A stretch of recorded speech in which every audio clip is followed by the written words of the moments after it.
Welcome back, everybody. I'm Jade Monkey. We're back here in Rust, and we're playing Unofficial, and we're going through the real base tours.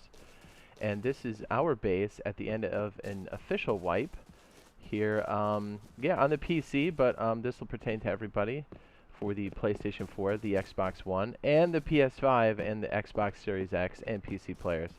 So this series is basically a rundown of bases that have been battle tested, hammered by real players during an entire wipe cycle, and to show you what a base can look like after it's been raided, after panic sessions of us trying to build up or protect the base, and what it looks like afterwards, the good, the bad, and everything in between. So we're gonna call this one Loot Point.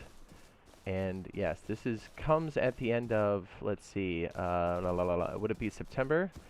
Early October. Early October is the forest update that happens, and then all the servers do wipe. So, yeah, this is at the end. We have been holding strong here.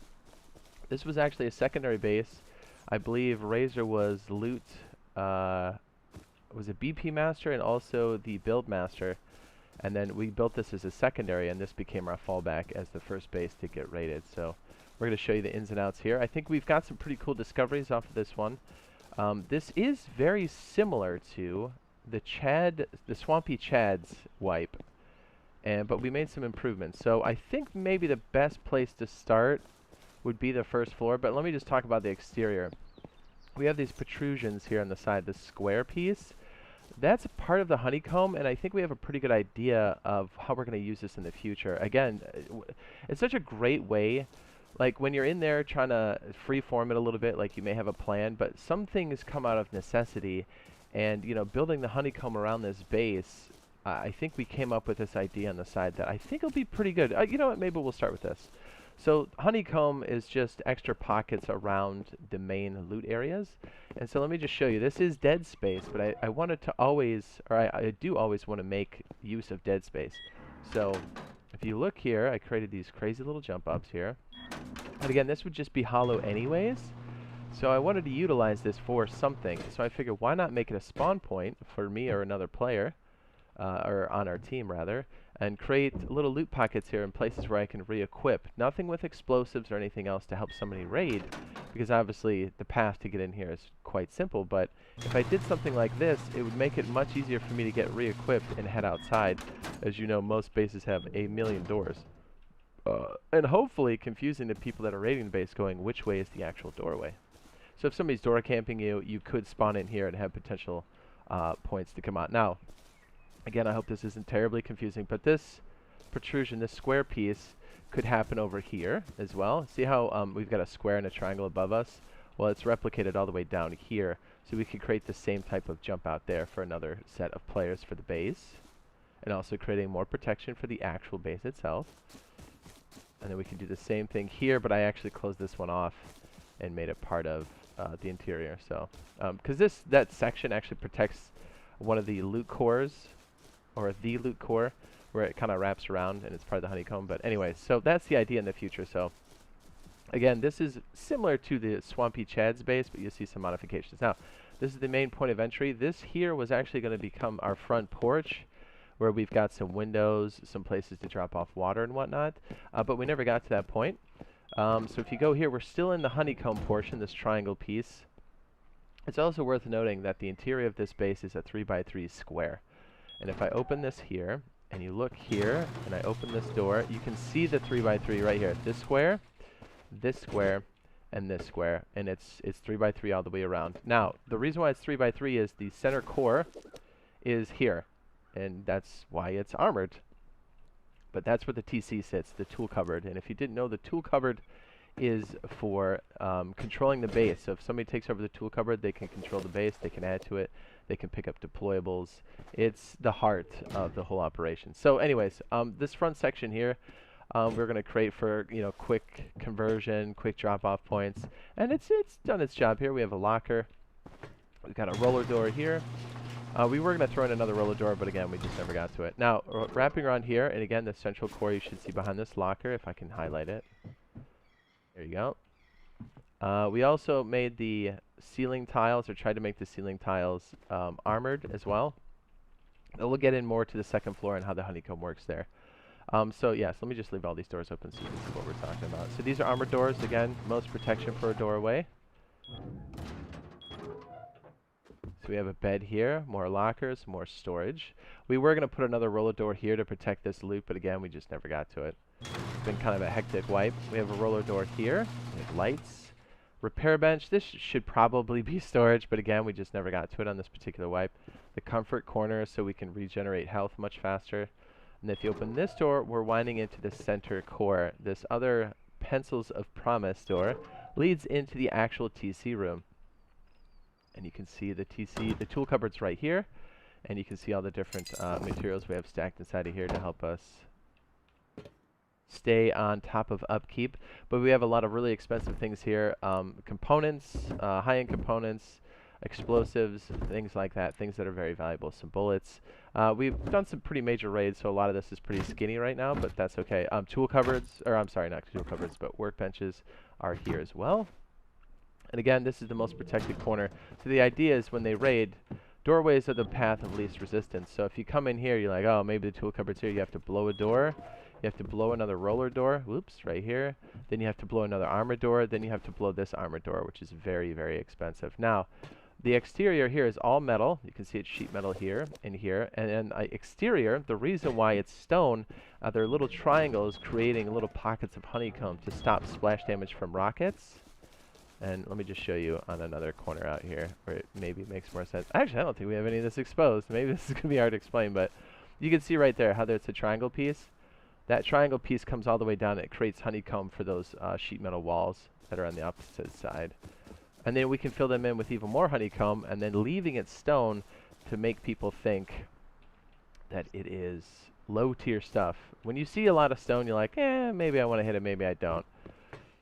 That's one of the tactics we like to use is shielding a base, making it look less valuable by putting things like the honeycomb, the stone honeycomb. And honestly, it's expensive to do the honeycomb. You know, stone is the most accessible because you don't have to refine the material.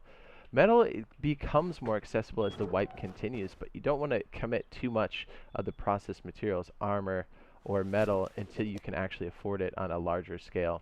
Because it is, you have 24-hour upkeep. I mean, look at the upkeep on this base. It's actually quite steep. 10,494 stone, 4,763 metal, 559 wood, and you'll see why that is, and 122 high quality. That is a lot. But since we are at the end of the wipe, it's not such a big deal, and we do have access to a lot more materials as we did more raiding. So again, a lot of these bases, as you've seen us play live on stream, we'd like to take small bites and do them in modular pieces as we can afford them. I cannot express that enough, especially for Xbox and PlayStation players coming into the beta. Hopefully by the time you guys are watching this, you're playing the beta. But yeah, it's super important to take do the expansion slowly. It's not like Ark. It's not like DayZ. You have to really think about how many resources you have and can you get to them. And remember, there's a difference between the wood and the stone, as those are things you do not have to process to put them on your base. But things you do have to process, which are higher tier, are metal fragments and the armored stuff. There's metal fragments, and then there's the armored piece. So just, you know, those are things you have to schmelz first. So it's important to make that distinction, because it's real easy when you get a lot of resource materials. You really want to just expand quickly, and you got to be careful you don't take on more than you can handle. Yeah. So anyways, and remember, building is quite permanent in this game. So you really want to watch out for that too. You want to have some sort of plan. Okay, so bending around here. So basically, to kind of rewind, this is a 3x3, and the center part of the 3x3 is the TC. So if you look, it wraps around, but we've got some dead space on this side. But again, this is some of the more protected areas of this base, as these are metal walls, and we have stone honeycomb on the exterior. Right? So that stops a lot of splash damage. They have to go through 3 walls at least to even get here, and this is all shelled off in metal as well. So we'd like to keep a lot of high-end stuff here. I don't know if we organized it as such. We'll keep high-end guns. Yeah, we really didn't. This is a bad example. Again, because we just went through doing a big raid. We have a lot of guns and stuff here we'll store. A lot of high-end things, because this is one of the more protected areas of the base. So again, armored doors, if you have the blueprints. We have our tier 3 workbench. We smelt sulfur in here because it's protected. It's not the most efficient way to do it, but when you know there's a lot of people outside kind of lurking around your smelter pits that are wide in the open, you want to make sure you've got some protected places to do so when you need it. And this is also what we ended up using it for is, believe it or not, at the end part of this, you're going to want to be smelting a lot of, or not smelting, just making a lot of charcoal because it's a main ingredient in gunpowder, which is part of bullets and part of your rockets. Okay, going upstairs again. Sorry, just backtracking. We have an armored door here and another armored door. And I did create metal frames here to prevent splash damage. But typically you would keep these stone frames for the most part unless you're using armored doors. And then armored doors, it's called for to do something metal or armored. Armored's pretty rare to use for a metal door frame, but just so you know. You can't really see them here, but as you build, you will see the wall frame and it will become your friend. These originally started as basic sheet metal double doors, and then they went to roller doors, and then we upgraded them to armored doors because we couldn't afford it when the wipe started. So, okay, let's move upstairs. Now this is the addition that I really like. So the idea of honeycomb creating pockets in between the actual hard wall that has something good behind it, right? So if you look here, you'll see that the construction. If I don't get capped for this. If you look, we have a normal size wall here, and then we have a half wall. Come on, show me. There we go. There it goes. Half wall, and then a normal size wall above that. And what that is that's the same idea as the exterior. It's honeycomb from the top down. Now, we created a hatch frame here. Again, this is a blueprint-based thing. You can place another hatch frame here and create 2 hatch frame doors, more points of resistance for people trying to raid you.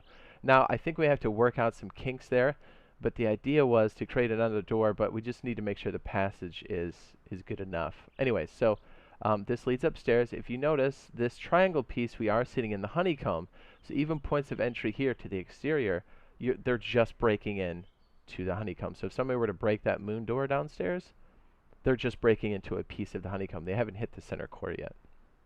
And actually, let me show you outside. Since we didn't finish the porch out here, this was going to become part of that honeycomb. And this wall typically would be covered by this wall out here. People wouldn't notice all this metal here, but this extra piece that would come out here, places for us to shoot, places for us to leave the base, would have become part of that honeycomb. But again, we just never got to it. But anyways, here we go. And maybe a side note here, maybe this is too advanced, but this piece here, as this is our main doorway, I think we could still create that spawn pocket we did over here, but we created on that second floor just above this and create a place for people to kind of drop out that respawned on our base. So I always like to use the dead space, the honeycomb space, if at all possible. Anyway, so let's go in here. Speaking of honeycomb space, so we did say, all right, well, let me just show you the second floor, right? This was originally going to be our grow operation here to do cloth and whatnot, as it's a big part of medical pens and healing and just a lot of different things, and it makes sense to grow it. But we never got to that stage, oddly enough, and we kind of turned this into a loot floor. If this was a loot floor, we create things like this: roller doors in the frame, bunch of boxes here stacked up, metal frames, metal back right over here. So if people were to pop this and hit the honeycomb, they'd have a lot of layers to break through. That's the idea. But again, we kind of just slap boxes on the floor, and we're kind of like, well, you know, we'll kind of make do, because we're close to the end of the wipe. Now, you're probably asking yourselves, what are these things? Well, initially, we had a roller door here, and then what we can do is we can place boxes on this shelf. But if you notice the honeycomb pattern, because remember, our honeycomb here is mostly the triangles. So this is honeycomb, but there's another set of triangles from this triangle piece that you can't see past this wall, from here to here, and this is like an external triangle piece on the outside of this wall. But this is protected because we have the exterior honeycomb. Let me see, can I actually show? No, I don't actually have my Fortify up, or else I'd show you. But anyways, this is protected by more honeycomb on the outside. Not just this wall, but beyond this wall. So the idea here was, if you notice from the outside, remember I said there was a wall and then a half wall? Well, that creates like a splash honeycomb. So if somebody were to break through this floor, it creates splash damage and a honeycomb before they're breaking into the main part of the base. right, where the TC is, because the TC is actually in this square below us, but it's this metal floor and it's another metal floor, because remember, we're 1.5 walls up. So creating honeycomb under this floor is basically what it does, or is what it is. But the problem with that is it's very expensive and it's dead space, because half walls cost as much as upkeep and construction as full walls. It is what it is. So I'm like thinking to myself, how can we utilize this? So having this as honeycomb that's protected, this triangle is honeycomb, but there's more honeycomb around this. I'm like, why not utilize the floor a little bit? So I created these little drop downs. You can crouch in here. And yes, we have some splash walls here, but we can create little loot pockets here. You can see the reinforced ceilings that actually lead to the first floor. You can create these little loot pockets to store high-end loot. And in most cases, people aren't going to go through there and find all those different loot pockets. Now, it's a little hard to get out of. You got to crouch when you come up. So we would have a roller door here, a hatch frame here, and then you have access to these little loot pockets, but it's still doing its job and creating splash damage, and it's honeycomb from people trying to raid from the top down. Now, I hope that makes sense. It's a little confusing. This is how this side would normally look. We'd have a roller door here, which is beefy for a doorway, right? Then you have this. So this is what? 9 satchels? Is that right? Yeah, it's 10 satchels for a stone wall, 9 satchels for a roller door.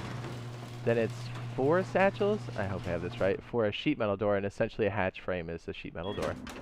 And then we have more loot pockets down here. Very handy.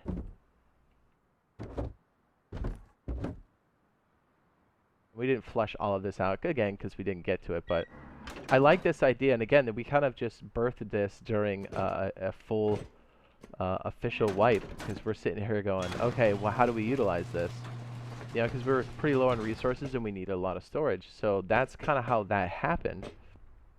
And I think in the future we'll probably make this a loot floor, because it makes it more compact and harder to raid. Because look, if someone's coming from the top down and this door is closed, what, they break this ceiling tile, and then they have, what, a door and then another metal floor? Like, what do? So it just creates more resistance for people to break in. Now, moving to the next floor, you'll notice that we have armored ceilings. That's because we have our hangar bay above us. And again, to prevent top-down raids, which would be rockets splashing on a big, broad surface, we wanted to make sure it was beefed up as possible. But again, that was only later until we could afford it, because armored is expensive. So up here we have the hangar floor. This is where we bring in helicopters, minis primarily. I guess you could park a big scrap helicopter all the way on the top, but we just, you know, we like minis, so you'll see us do that a lot. Now, up here again we have some more furnaces real quick to make charcoal quickly.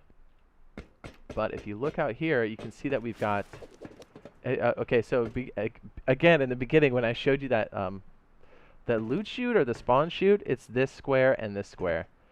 Because remember, these are kind of dead space because they create honeycomb, so that's where those are at. But this wooden floor is the overhang for our helicopters to land on, and we created it as wood because we weren't sure if we wanted to keep it, so wood is much easier to wreck or destroy after it's placed and it's cemented in. So yeah, we'll probably end up making that stone if the wipe continues much longer, but because this matches up with the floor downstairs, the balcony portion that hasn't been filled in yet. So once that's built up, these would become actual stone and or metal floors, if that makes sense. But in the meantime, since we use this as a hangar, it made a lot of sense for us to make this wood so it was a bigger place to land on. And honestly, a 2x2 square is still kind of small for a helicopter. You still have to have some layer of skill to actually land it. Now let me go find a ladder real quick. We didn't do too much electrical this time, which is surprising to me. But again, the wipe being what it was and some of the stuff we were doing, we're kind of floating in and out. So I guess it makes sense. But okay, so on the very, very top here, we have our solar panels. And again, since we didn't do a lot of electronics, we didn't have a huge need for this. We didn't have a grow operation.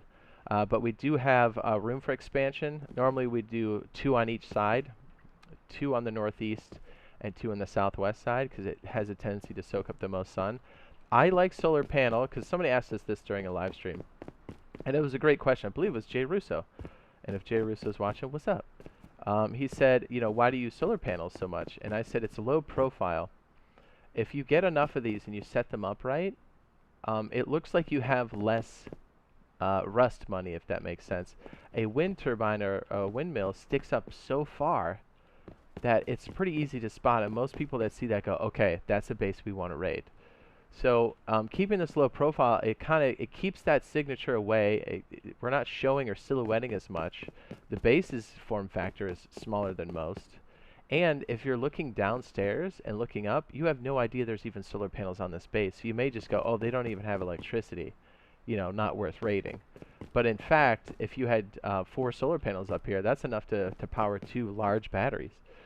You may have to start a little bit early to get them charged up, but I mean, you can still do it. And honestly, you could do 6 solar panels or even 8. Anyways, that's why we have that there. That's why we chose solar panels. I think you'll find when you're playing, especially Xbox and PS4 players, when you're playing the beta or playing full release, you'll find very quickly that solar panels are your friend. They definitely are lower profile, and it keeps things kind of just low-key in general for you. All right, so yeah, I think that's the bulk of it, right? I'm trying to think if we forgot anything. Yeah, the power is nothing crazy. You can see our root combiner that combines all the different solar panels is here. And this junction box goes all the way downstairs. And it's right next to the main loot area. Let me show you this real quick. The main TC area. I left all the doors open. That's a little crazy. And we kept the large battery all the way down here. And that's all that is just brought down here. And then we have a junction box here that powers all the different lights that are down here on the first floor. That was about it. But I mean, technically we could add turrets if we wanted to, but again, the white being what it was this time, it was like, all right, you know, it was doing its job. But we've got power to use. I guess another side note, when you're playing, especially the beta players, I know that when you raid, creating a forward operating base or a fob, having this set up, even though this doesn't seem very major, having a fully charged battery to take with you to set up turrets for your forward operating base when you're doing a raid is key. So starting this process early is your best friend, because you can pick these up, they keep the charge, and you can place these down to power your turrets on your forward operating base. So yeah, it's overlooked, but it's definitely useful. So that's kind of why we had the bare minimum this time. For that, but I mean, if we needed to use it for a raid, we have a fully charged large battery that can handle multiple turrets. So, you know, different ways to raid. You don't always have to use turrets or an FOB, but yeah, you know, when you need to and you've got those tactics in place, you'll be glad you did. So there we go. This is the real base tours for the loot point wipe for the end of September. Let's see if I can drop down without breaking my legs. Is that even possible? I bet I break my legs. Should we try it? Oh, this is bad news. My legs. Alright, so there we go. If you enjoyed this, be sure to drop a like. If you're not subscribed, consider dropping a subscribe and turning on notifications if you think that's something you're into or something you'll watch. And again, we will be playing this so much during the live beta. And again, I hope by the time you guys are watching this, the beta is currently active for the consoles. And we're all actively playing it. And rest assured, the Boyfriend Squad, we will be playing on official servers only and be jumping between multiple servers. So keep on the lookout. We'll be out there. And hopefully everything operates correctly and we'll all be able to do crossplay during the beta as well. And again, crossplay is only for consoles. It is not for PC to consoles.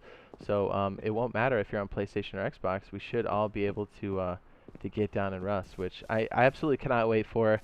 It's been such a long wait, and again, I hope by the time you guys are watching this, we've either heard news or we're actively playing it, or we're done playing it. Who knows? So, yeah, we'll see you guys in the next live stream / video, and love you. Bye. It's kind of amazing. I still haven't been shot at yet. Let's get real. Get back inside. Probably because it's the end of the wipe, but that's okay. I'd rather not get shot when I'm trying to do a walkthrough. You know what I mean? You know what I mean?